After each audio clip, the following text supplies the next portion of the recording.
we're going to be comparing kind of this Exodus 13 and 14, I believe, with Acts 2. So Acts 2, we talked about a little bit, I think, when we did the Tower of Babel. This is the story of Pentecost. This is the beginning of the church. And there is a handful of comparisons in how these two stories play out that I wanted us to look at. So, I'll just start by reading the passages and we'll see what do we see that's connecting them. So by day the Lord went ahead of them, Israel, in a pillar of cloud to guide them on their way, and by night a pillar of fire to give them light, so that they could travel by day or night. Neither the pillar of cloud by day nor the pillar of fire by night left its place in front of the people. So what we're seeing here is that Israel's being led by this pillar. And this pillar is kind of a formless substance. So it's interesting because in the Bible, God, especially in the Old Testament, appears often as fire, right, like in the burning bush, or as a cloud, like he does around Mount Sinai when he gives the law. And you think, like, okay, well, why does God appear as fire and cloud?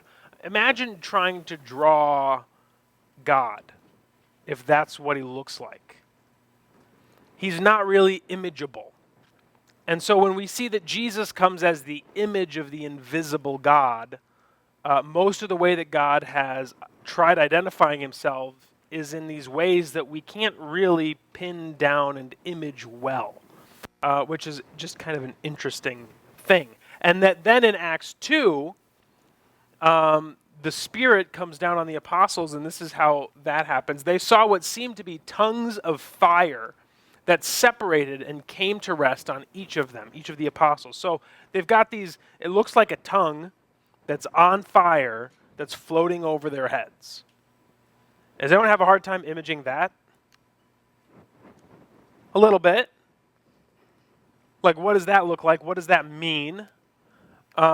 This is, right, the start of what we call Pentecost, which is in a sense, the day that the Spirit kind of came on the apostles and built the church, the establishing of the church. So then what happens next is we're jumping into Exodus 14. Then the Lord said to Moses, tell the Israelites to turn back and encamp near Pi Hahiroth, between Migdol and the sea. They're to encamp by the sea, directly opposite Baal Zephon. Pharaoh will think the Israelites are wandering around the land in confusion, hemmed in by the desert. And I will harden Pharaoh's heart, and he will pursue them. But I will gain glory for myself through Pharaoh and all his army, and the Egyptians will know that I am the Lord. So the Israelites did this. In Acts 2, we see all of them, the apostles, were filled with the Holy Spirit and began to speak in other tongues as the Spirit enabled them. So we see that, okay, God is guiding his people, and there's this fire element there. Then we see that God speaks. And the way that God speaks gives hope. So, in Exodus, God kind of comes up with this plan for Moses and is like, hey, you got to follow this plan, walk around the desert like this, and we will use this to bring God glory, but also to save the Israelites. And so they're like, okay, wandering around the desert aimlessly doesn't sound like a great defense plan, but okay, Lord, we'll try that. Similarly, in Acts 2:4, we see the Spirit filling the apostles, and they're able to speak in other tongues as the Spirit has enabled them. So they're able to do something, again, confusing, right? There's been a lot of argumentation over the last, 2,000 years of what is speaking in tongues? What does this mean? What does this look like?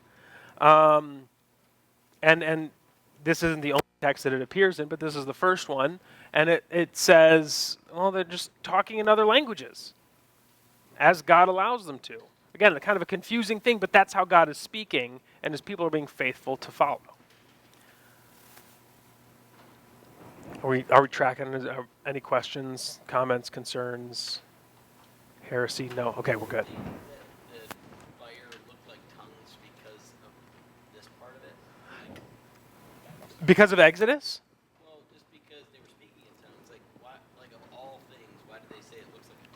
Yeah, so I would think that that's probably why, is because the gift that they got afterwards was speaking in tongues.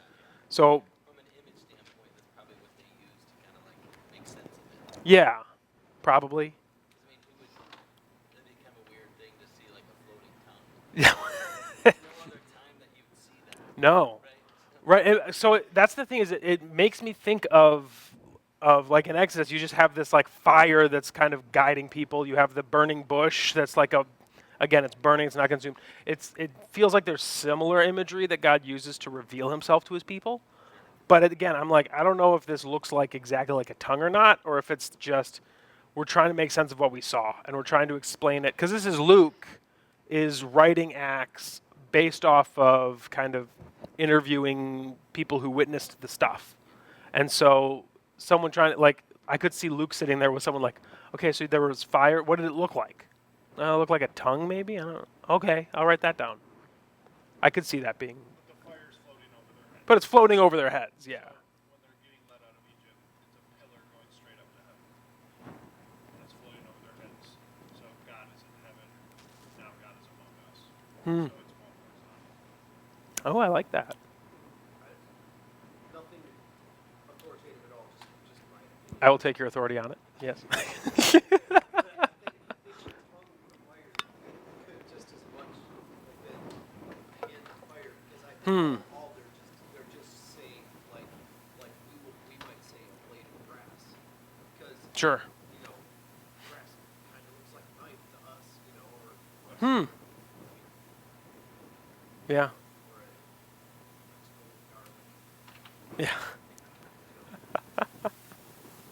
When you said tongues on fire, I just imagined a tongue and somebody just put it on. Yeah. Like it's to be fair, like it's kind of a ridiculous sounding statement, but again, I think it seems like Luke is trying to paint some sort of an image that we would be able to grasp and be able to kind of figure out what does this look like, what's going on here. Because for him to say like just fire came out of the sky and rested on their heads or floated above their heads, like you mean just like a ball of fire? What is this? You know, he's trying to give some imagery to it so we can better understand what's going on, I think. And the outcome of that was they were speaking. Yes. So it makes sense if it looks like a tongue because they're speaking in tongues. Or that would be the image that Luke lands on for it.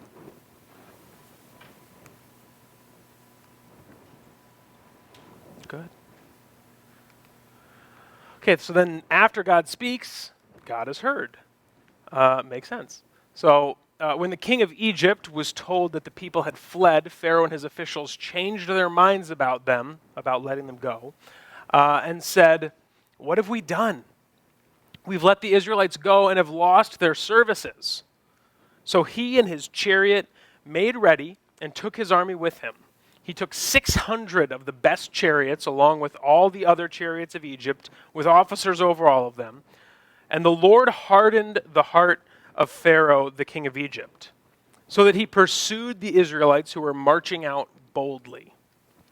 The Egyptians, all Pharaoh's horses and chariots, horsemen and troops, pursued the Israelites and overtook them as they camped by the sea near Pi-Hahiroth, opposite Baal-Zephon. As Pharaoh approached, the Israelites looked up, and there were the Egyptians marching after them. They were terrified and cried out to the Lord. So right, they hear God say, "Follow this pillar through the wilderness. You look like you're crazy, but I got an idea." And they do exactly what God says to do. And the result of that is that they're terrified and they're crying out to the Lord. In Acts 2:6, we see when they heard the sound, the people in Jerusalem, a crowd came together in bewilderment because each one heard their own language being spoken. So again, God is heard. So in Acts, this is the thing that's really interesting to me about the gift of tongues, is that the way that I imagine it from what the story seems to be saying is like they're sitting there as if I was sitting here talking in English, but like you guys heard me in Spanish, and you guys heard me in German, and you guys heard me in Russian, and they heard me in French, and you heard me in Italian. There we go. And I'm just sitting here speaking in English, and you all hear me in your different languages. And everyone's kind of like, what's going on here? This is crazy. That's what I think is happening in Acts 2, for whatever it's worth. That can get me in trouble in some circles. I think we're okay. You're allowed to disagree with me as well. But again, God moves, speaks. The people hear him and respond by doing exactly what they think he's telling them to do. And then the result is going to be exactly the way that God wants the result to be, which is kind of cool how that works out. David, why does it, twice it mentions opposite of vowels upon? I mean, is that named after? Yes, I would assume. Significance of that? 'Cause twice it specifically says opposite. It's a great question. Like, why do they have to say that? Yeah, I don't know. It would be interesting to look at a map and see, is this like, Like, is it like the antithesis of veil then? Or, like, I don't know what you're trying to it could be. So part of me is wondering, is it giving a location that they're like, oh, they're, I'm Googling it because this is where I get all of my information. 600 of his best chariots along with all the other chariots. Why not just say he took all the chariots? Yeah. Right. Why you have to start with the 600? Oh, it's a mountain. There we go. It's a mountain. It was a mountain that was for Baal. Yeah.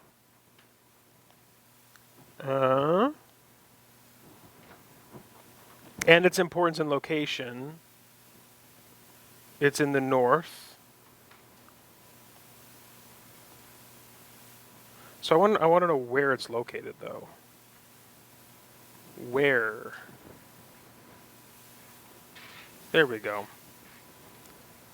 Because if my guess is, I'm assuming it's named after Baal, or Baal, however you say it. so there you go. It's Unless that word means something else. PI. Yeah. Okay.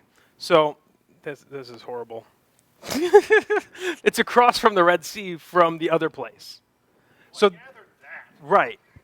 No, but this is important because it's giving us location. Okay, so that's all. So I think that's important though to say that it's giving us location of we're crossing the Red Sea, because I know a lot of people argue about a mountain range. Yeah, there's a mountain range right on the other side, it looks like. But a lot of people say that they crossed the Reed Sea. Has anyone else heard that? Yeah. I think that's Bart Ehrman says that because he loves to lie about stuff.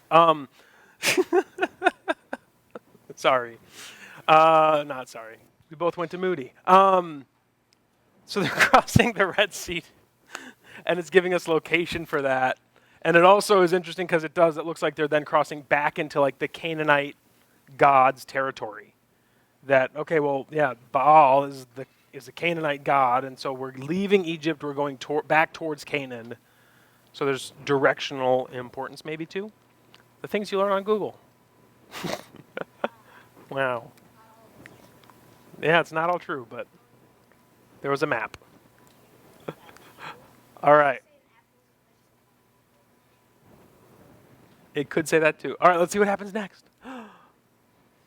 Did it go?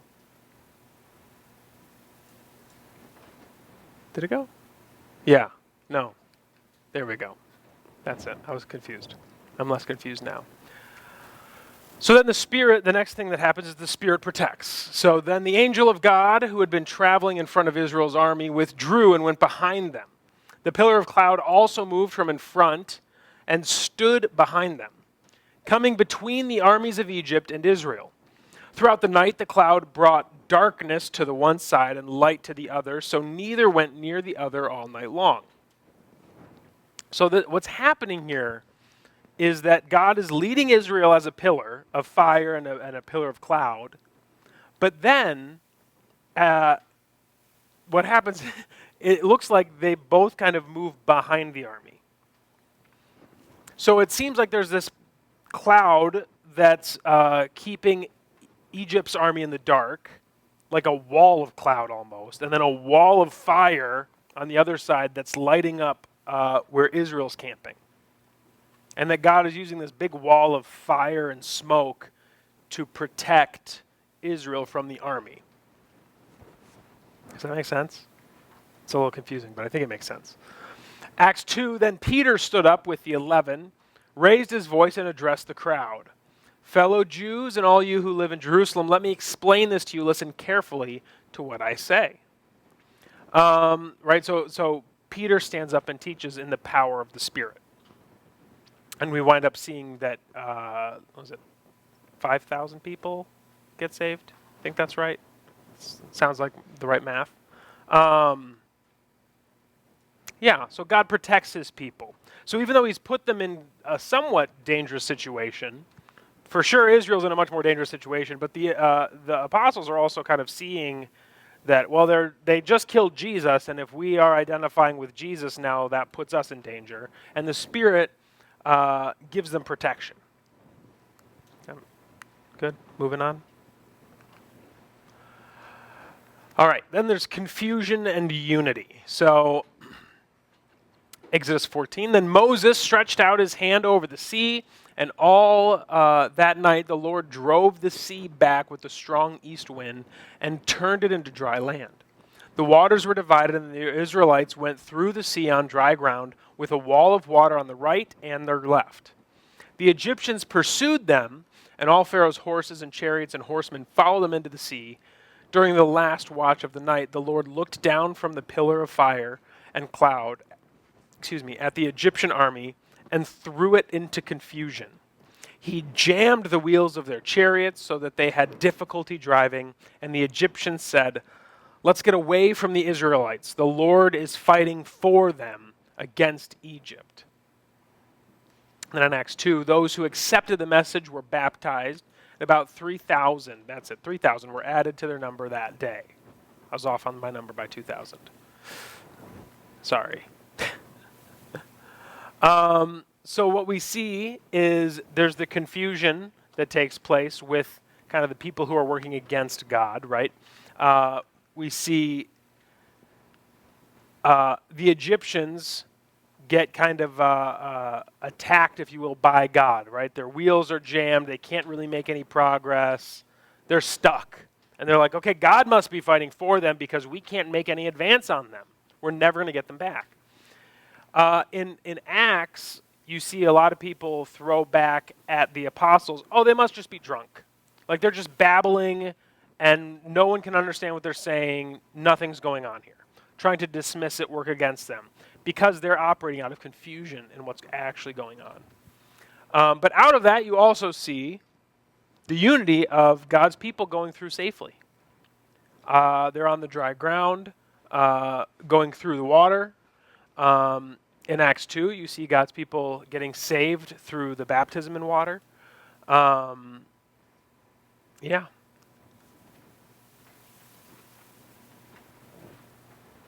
Great. And then God's hand is seen. But the Israelites went through the sea on dry ground with the wall of water on their right and their left, and that day the Lord saved Israel from the hands of the Egyptians. And Israel saw the Egyptians lying dead on the shore. When the Israelites saw the mighty hand of the Lord displayed against the Egyptians, the people feared the Lord and put their trust in him and in Moses, his servant. Then back into Acts 2. They devoted themselves to the apostles' teaching and to fellowship and the breaking of bread and to prayer. Everyone was filled with awe at the many wonders and signs performed by the apostles. All the believers were together and had everything in common. They sold property and possessions to give to anyone who had need. Every day they continued to meet together in the temple courts. They broke bread in their homes and ate together with glad and sincere hearts, praising God and enjoying the favor of all the people. And the Lord added to their number daily those who were being saved. How do we respond to God's salvation? All right, the people in Exodus get saved by going through the Red Sea with pillars of water on both sides, or walls of water on both sides. And they get to the other side, and they've been saved from the Egyptians, and their response is, let's fear the Lord, trust him, and in Moses, his servant. Huh? Well, and then they build the gold. They make the golden calf in a little bit. But initially, you're not wrong. Initially, though, fear the Lord, put their trust in Him, and in Moses, His servant. In Acts, similarly, they submit themselves to the apostles' teaching. So they've got, okay, who are the servants of God that we should be following? The apostles. And then to teaching, fellowship, breaking of bread, and prayer. So that, again, a miracle has taken place, and the response is, let's follow God. Let's do what He says, and trust Him, and trust His people. So, I think that's where we end? Yes, that's where we end.